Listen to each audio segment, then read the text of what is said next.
अब देखते हैं ये दूसरा, इफ सर्कल्स आर टेकिंग, अब circles are drawn taking two sides of a triangle as diameter. अच्छा, मतलब ये एक से, चलो पहले सर्कल को नाम दे देते, ए बी सी, इसका कुछ नाम दे देते डी। अब बोल रहा है कि ये ये दोनों साइड मतलब ए सी को और ए बी को डायमीटर मान के हमने दो अलग अलग सर्कल्स ड्रॉ किए।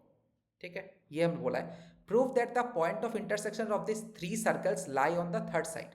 बोल रहा है कि प्रूव दैट क्या, the point of intersection of these circles, मतलब ये सर्कल जहां पे इंटरसेक्ट करते हैं, ठीक है, ये सर्कल जहां पे इंटरसेक्ट करते हैं, this lies on the third side, मतलब ए बी और ए सी को हमने डायमीटर मान के सर्कल ड्रॉ कर लिया है। ठीक है, अब यहाँ पे जहां पे वो इंटरसेक्ट कर रहे हैं ना, ठीक है, जो कि है डी पॉइंट, तो बोला है कि ये जो थर्ड साइड है बी सी, ये डी पॉइंट उसमें आता है। ठीक है, वो हमें प्रूफ करना है। अब कैसे प्रूफ करेंगे इसको, पहले तो कंस्ट्रक्शन लिख लेते हैं कि हमने ए और डी को ज्वाइन किया, ज्वाइन ए डी, ये तो पहले लिख लिया। उसके बाद हम करेंगे सिंस हमें पता ए बी इज डायमीटर, कुछ भी ना समझ में आया ना तो बताना, ए बी डायमीटर है, ये वाला डायमीटर है, इस बड़े सर्कल का डायमीटर है। ठीक है, तो एंगल ए डी बी जो है, ए डी बी मतलब ये वाला एंगल, ये 90 डिग्री होगा। क्यों 90 डिग्री होगा भाई, because this is the angle formed in a semi circle, this is the angle formed in a semi circle, तो ये 90 डिग्री होगा। ठीक है, अगेन अगेन हम ये लिख सकते हैं A C is diameter, A C is diameter, तो मतलब क्या एंगल ए डी सी जो होगा वो भी इक्वल टू 90 डिग्री होगा। क्यों, यही सेम रीजन। ठीक है, अब इसको तुम इक्वेशन 1 पकड़ लो, इसको इक्वेशन 2 पकड़ लो। अब एक काम करो, 1+2 कर दो, 1+2 कर दो। 1+2 करने से क्या होगा, A D B plus angle A D C is equal to what, 90 degree plus 90 degree. तो A D B plus A D C, A D B मतलब ये एंगल प्लस दिस एंगल, ये टोटल इक्वल, हम इसको क्या लिख सकते हैं कि अगर ए डी बी, अच्छा कुछ लिखने की ज़रूरत है नहीं वैसे, A D C is equal to अगर 180 डिग्री है, meaning linear pair, good, meaning they are linear pair. Point D के थ्रू अगर कुछ हमें लीनियर पेयर मिल रहा है तो इसका सिंपल मतलब क्या है, that is B C D are collinear, meaning they lie on the same line. ठीक है,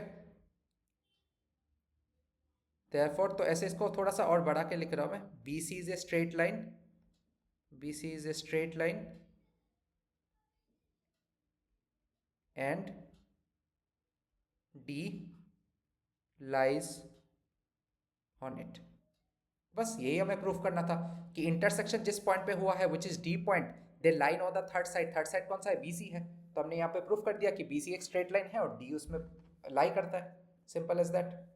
काफ़ी आसान से है न्यूमेरिकल्स इसमें तो अब ये वाला देख लेते हैं। अब ज़्यादा नहीं बचा होगा, दो ही सिर्फ बचे होंगे शायद, इसके बाद और एक बचा होगा। ये क्या है, A B C and A D C are two right triangles with a common hypotenuse A C. अब बोल रहा है कि अच्छा पहले तो ड्रॉ कर लेते हैं, ए बी, ए बी, इसको सी बना लेते हैं, इसको डी बना लेते हैं। ठीक है, और ये ओ, A B C and A D C are two right triangles with a common hypotenuse A C. तो ए बी सी और ए डी सी, अच्छा तुम्हें सब कुछ बनाना पड़ेगा, सब कुछ, यहाँ पे कुछ नहीं होगा, बस क्वेश्चन लिखा होगा ऐसे, कुछ नहीं बना होगा। ये हमें डी मार्क करना पड़ेगा क्योंकि इस क्वेश्चन के हिसाब से ना हमें यहाँ पे डी है। एग्जाम में सब कुछ बनाना पड़ेगा, आई नो थोड़ा सा टाइम कंज्यूमिंग है, इसलिए तुम्हें प्रैक्टिस की ज़रूरत है। और ये तुम ऐसे ही ना ऐसे हाथ से गोला बनाकर नहीं आ सकते, ठीक है, मार्क्स काट देंगे, तुम्हें कंपास चाहिए ही होगा। तो इसकी प्रैक्टिस करके जाना कि जल्दी से कैसे बन सके ये। तो ये डी होगा, ये सी होगा, चलो कन्वीनियंस के लिए हमने ऐसे ले लिया। अब बोल रहा है कि A B C and A D C are two right triangles, मतलब ये वाला राइट एंगल है, ये वाला राइट एंगल है, ठीक है, this is 90 degree and this is 90 degree with a common hypotenuse A C. तो ए सी एक कॉमन हाइपोटेन्यूज है दोनों के केस में, गुड, ठीक है। थोड़ा सा एंगल बनाने में गलती, ए बी सी, अच्छा अच्छा एंगल देखो, एंगल बनाने में थोड़ी सी गलती की है मैंने, ये पूरा ऐसा 90 डिग्री नहीं होगा, रुक जाओ, देखो this particular angle is 90 degree and और एक ट्राइंगल ADC है, तो this particular angle is 90 degree, वो पूरा 90 डिग्री, ठीक है, okay. With a common hypotenuse AC, AC is the hypotenuse, दोनों ट्राइंगल में हाइपोटेन्यूज AC है। क्या बोल रहा है, प्रूफ क्या करने कह रहा है, CAD is equal to CBD, CAD मतलब this angle is equal to what, CBD is equal to this angle. अरे ये तो आसान लग रहा है, ठीक है, ये वाला एंगल करने दे रहा है। तो ये हम दो केसेस लेंगे, ठीक है, ये है हमारा केस वन, दो केसेस लेंगे। केस वन में क्या है हमारा, if both triangles, if both triangles are in the same semicircle, are in the same semicircle, हो सकता है ट्राइंगल डिफरेंट सेमीसर्कल में भी हो, ये सब तो कुछ नहीं पता है, सिर्फ बोल रहा है कि A B C and A D C right angle triangle, दोनों केस लेंगे हम, तो ये सेमीसर्कल ये सेमीसर्कल, तो एक ही सेमीसर्कल में दोनों ट्राइंगल्स हैं, ठीक है। तो अगर both triangles in the same semicircle है तो यहाँ पे हम डायरेक्ट, पहले बात तो ये लिख लो कि A B C D are concyclic, मतलब lying on the same circle, ये तो होना ही पड़ेगा, ठीक है, दिस आर कॉनसाइक्लिक। अब हमने क्या किया है कि ये तो जॉइंट है ही, पहले से पीटी जॉइंट है,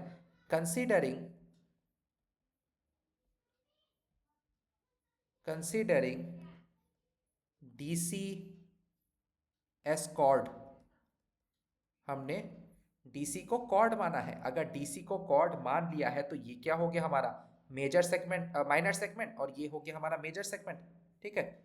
तो ऑब्वियसली हम इसको डायरेक्ट ऐसे लिख सकते हैं, एंगल सी ए डी जो है that is equal to angle C B D, और इसका रीजन क्या है, angles in the same segment,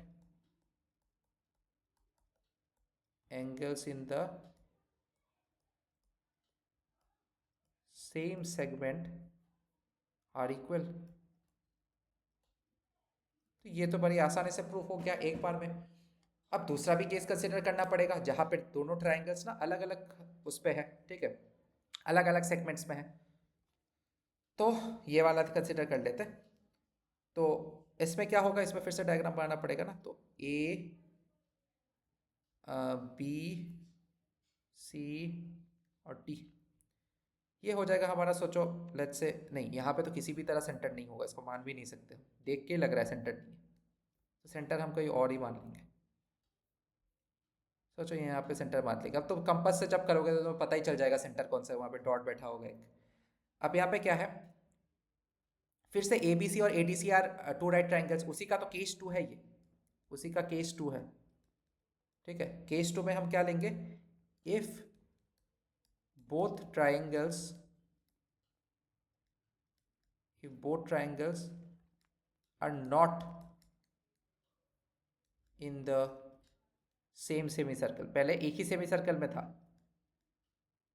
अब अलग अलग में है, ठीक है, एक ट्राइंगल इस सेमीसर्कल में, एक ट्राइंगल इस सेमीसर्कल में। अब फिर से वो करते हैं, क्या बोल रहा है यहाँ पे कि ए बी सी और A D C right triangles, मतलब ये वाला ए बी सी ये पूरा 90 डिग्री होगा, और ए डी सी मतलब ये भी 90 डिग्री होगा, ओके। अब फिर से ये प्रूफ तो यही करना है, ए C is the common hypotenuse, ठीक है, प्रूफ तो यही करना है अभी भी। तो पहला तो फिर से यही सेम चीज रिपीट होगा कि ए बी सी डी तो कौन साइक्लिक होना ही पड़ेगा, ए बी सी डी और कौन cyclic, A B C D और कौन cyclic, again considering DCS chord, फिर से अगर हम DC को कॉर्ड ले लेंगे, ठीक है, तो एंगल CAD, ये वाला angle is equal to angle ये वाला CBD।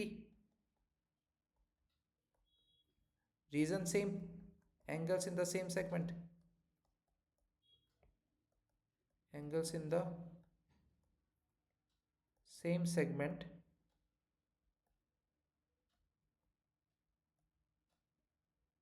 are equal। बस दोनों केसेस में हमने प्रूफ कर दिया। देखो दो अलग अलग केसेस यहाँ पे लेना जरूरी था कि हो सकता है यहाँ पे तो बोला नहीं गया ना कि एक ही जगह पे है, मतलब एक ही सेक्टर में है या एक ही सेगमेंट में है, क्या है वो कुछ नहीं बोला गया। तो हमने दो अलग अलग सेगमेंट्स में लेके देखा, तो दोनों में ही प्रूफ करने का तरीका सेम ही है, बस केस अलग अलग है, ठीक है। अब बहुत ईजी प्रूफ है, ये वन लाइन प्रूफ है बस ये। चलो लास्ट, आज का लास्ट ये है हमारा ABCD, ये हो गया। अब यहाँ क्या बोल रहा है कि prove that a cyclic parallelogram is a rectangle. अब ये तो साइक्लिक है, ये पैरेललोग्राम है, बोला है कि क्या बोल दिया है तुम्हें कि ABCD इज ए पैरेललोग्राम। अब बोल रहा है कि एक साइक्लिक पैरेललोग्राम एक रेक्टेंगल होता है, अब पैरेललोग्राम बोल दिया है। अब याद रखना, अगर तुम्हें पहले एक पैरेललोग्राम बोल दिया है, ये मतलब पैरेललोग्राम मेंशन्ड है, तो पैरेललोग्राम के प्रॉपर्टीज भी तो एक ही होंगे ना, कि A और C अगर प्लस करेंगे तो 180 डिग्री होना चाहिए, ठीक है, और B और D को प्लस करेंगे तो भी 180 डिग्री होना चाहिए। प्रॉपर्टीज याद रख लेना, बस हो गया। तो इसी से प्रूफ, ये एनफ है प्रूफ करने के लिए। क्या प्रूफ करना है, हमें रेक्टेंगल ही ना प्रूफ करना है, तो हमें प्रूफ करना है क्या, ये चारों एंगल जो है 90 डिग्री के बराबर है। चलो करते हैं इसको। अब ऐसे लिख देना, since ABCD is a cyclic parallelogram, ठीक है, तब हम क्या लिख सकते हैं, angle A plus angle C is equal to 180 degree. But cyclic, अब बट ये पैरेललोग्राम है, पैरेललोग्राम अगर है मतलब क्या होगा, angle A is equal to angle C भी होगा, क्योंकि opposite angles of a parallelogram equal. But angle A is equal to angle C क्या, क्यों होगा, since opposite angles of a parallelogram are equal, ठीक है। तो इसमें क्या लिख सकते हैं हम, एंगल A प्लस C के जगह एंगल A लिखते equal to 180 degree, so which is what, twice of angle A equal to 180 degree and angle A is equal to 90 degree. बस ना 90 प्रूफ कर दिया। अगर एंगल A 90 है तो एंगल C भी 90 है, तो एंगल A 90 है, एंगल C भी 90 है। तो सिमिलरली हम ये भी तो कर सकते हैं, similarly angle B plus angle D भी 180 डिग्री है। अब angle B is equal to angle D है, angle B is equal to 180 degree, ऐसा लिख सकते हैं, since angle B is equal to angle D। तो क्या हो जाएगा, twice of angle B is equal to 180 degree और angle B is equal to 90 degree as well as angle D is also equal to 90 degree. तो ये भी 90 degree हुआ और ये भी 90 डिग्री हो गया। नाउ ए पैरेललोग्राम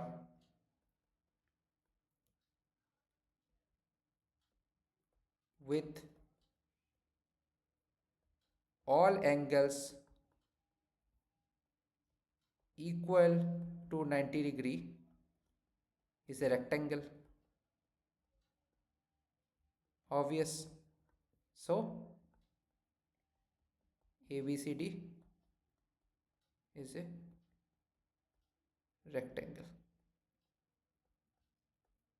बस इतना ही था सर्कल्स में, काफ़ी आसान भी था, ठीक है, ये वाला एक्सरसाइज तो काफ़ी आसान था। तो जो भी है, आई होप ये चीज़ समझ में आ गया होगा अच्छे से।